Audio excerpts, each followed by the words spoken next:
Good evening and welcome to the CBN News Network. Tonight at 6 o'clock, I'm going to be your host, and we're going to have an interview with Ted Fuller, web designer from fullerworks.com. He's our first advertiser, and he's going to be on this site. And I just want to say that we're going to interview him about political correctness on the platform of web design. How do you be politically correct in a Christian life and the business world of web design? So, without further ado, I welcome Ted Fuller. Welcome, brother. Right on. Okay, so now, when you first started, you started in the year '97. Is that correct?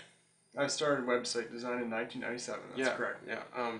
Now, what was the first big lesson you learned when you first designing websites? First big lesson, that there's a lot of platforms out there. There's a lot of software that you can use to design a website with. Yeah. Okay. And so, how did you build your business? Built my business quite slowly. One contract here, another contract there, and word of mouth referrals. Yeah. Okay. So, how would you say what obstacles have you come across in a Christian life that you have to design a website as well as deal with the world? In terms of designing a website for Christians, it's been a pretty good experience so far. But as a Christian working for the world who are sinners, how do you work with them? How do you deal with them? How do you deal with negativity in the workplace? Negativity, yeah. Well, it's nice owning your own business because you can kind of decide who your clients are going to be. So that's what I do is I choose my clients based on whether I think they'll be the right fit for our working relationship. And how do you enjoy yourself designing websites? How do I enjoy myself? Yeah. I like the creative aspect of it. I like designing artwork. I like getting to learn more. It's constantly changing, so I need to constantly be upgrading my skills. Do you think that it's going to last? Do I think website design is going to last? Yeah. Yeah, it's going to last quite a while. Yeah. In fact, it's going to be around for quite a while as long as computers and the internet are around. Well, in the Bible it says nothing lasts forever, so I'm just wondering how long you think it's going to last. Probably a projection. Probably over 1,000 years. 1,000 years? Okay. Well, give or take, you know. Yeah. Sure. So, what are some new steps you're taking in your business process that are foreign to most companies that are out there? Well, previous to what you just said before, I think web design is going to last right into the future. It's never going to die off. It will continue right until the new world. So. Well, that's an interesting opinion. Okay. Yeah, definitely won't end at any time. No. Okay. Yeah. But the word God does say that He's gonna destroy the earth at the end, right? But He'll also make a new earth. So the websites are gonna be around in the new earth too? Definitely. Wow, that's an interesting perspective, folks. I never thought of it that way, but that's good.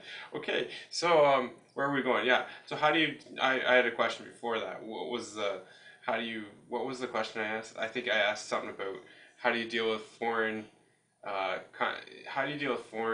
investors and foreign web design companies that are trying to take your market? Thanks. If you want to remain competitive. So it's not really about foreign takeovers or foreign investment. Nationality doesn't really apply here. I prefer to work with any nationality as long as they know what they're doing. So I'm kind of looking forward to foreign investments. I think that it's going to spur on our economy and cause people to try and learn more about their businesses. Okay.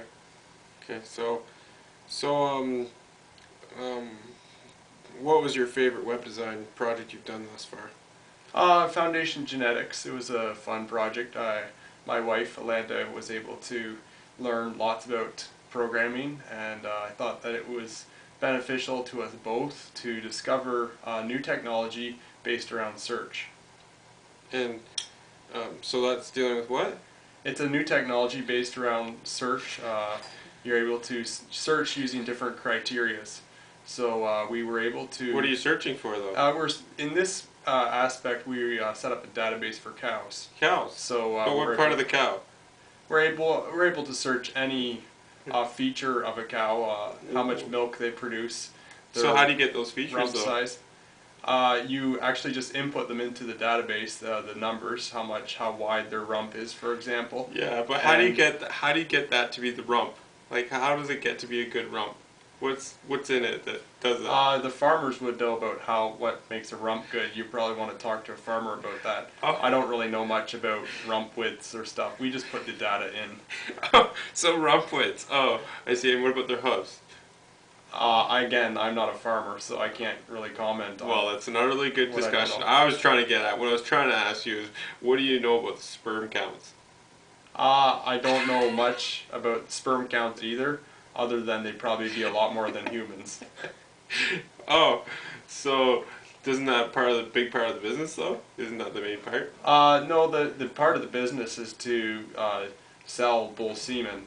And Oh. that is for different farmers everywhere are trying to distribute it and find ways to buy it online. And nobody's really done a good job of selling bull semen online. And this is what you've done.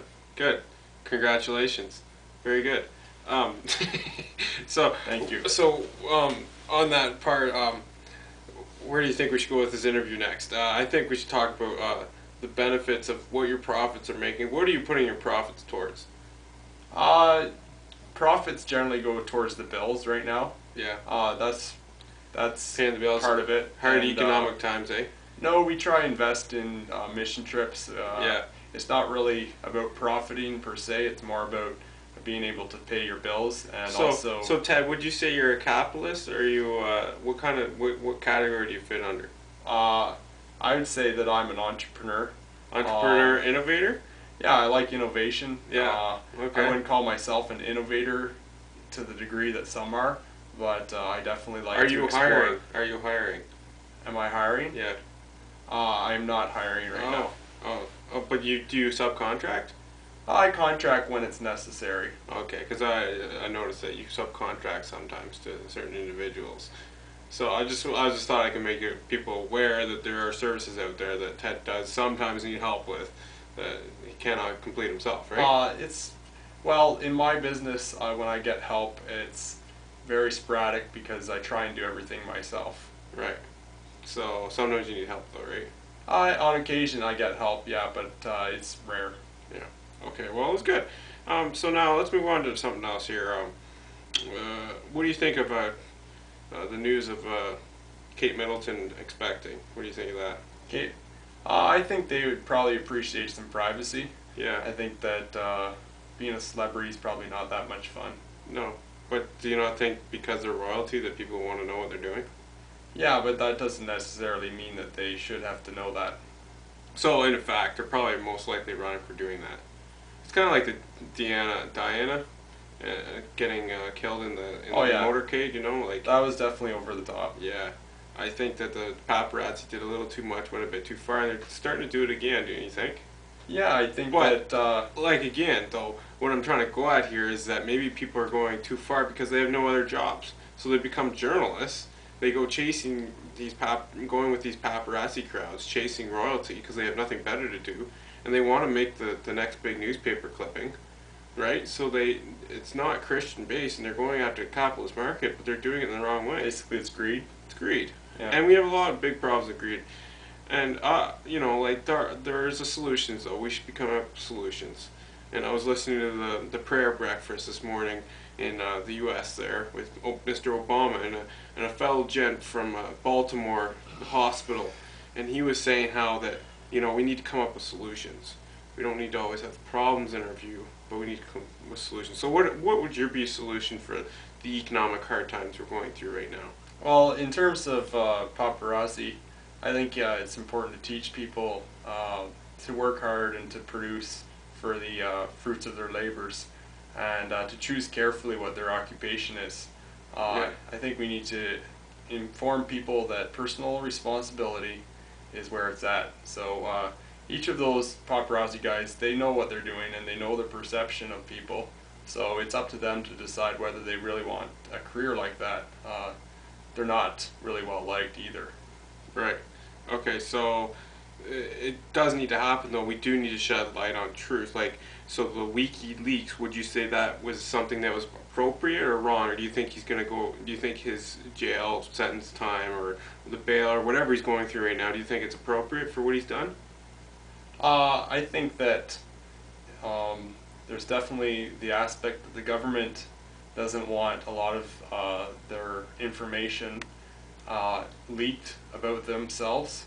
But there's also the aspect that he's revealed information that's not government related, and he has exposed some things which are good to expose, and it's probably perfectly legal what he's done in exposing those certain things. But in terms of the government things, if it says confidential and on the document and it's not allowed to be shared, in that case, you're breaking the law according to the government that's made that law. Okay, so if they make a law saying that you can't share this, you're breaking their law. So they might not like you for that and try and persecute you, even if it's wrong what they've done and what they've written in there.